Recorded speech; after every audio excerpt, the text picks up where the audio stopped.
ক্ষমা পাবো বলো? ফাতালাক্কা আদামু মির রাব্বিহি কালিমাতিন ফাতাবা আলাইহি। আল্লাহ বললেন, ও আদম, তোমারে কিছু কালেমা শিখায় দেই, এই কালেমাগুলো দিয়ে আমার কাছে দোয়া করো, ক্ষমা করে দেব।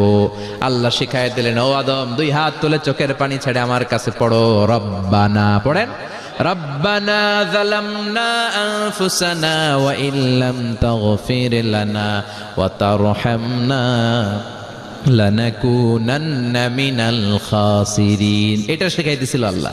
365 দিনের প্রতিদিনই বান্দা যখন আল্লাহর কাছে ক্ষমা চায়, আল্লাহ তখন খুশি হয়ে যায়। সুবহানাল্লাহ পড়েন। আর শয়তান নারাজ হয়ে যায়। আমাদের মিশন হচ্ছে আমরা আল্লাহরে খুশি করতে চাই, আর শয়তানের বিরুদ্ধে আমাদের অবস্থান। চিল্লায় বলেন ঠিক কিনা? এজন্য সব সময় প্রশংসা করব কার? শুকরগুজার হব আল্লাহর জন্য, ঠিক কিনা?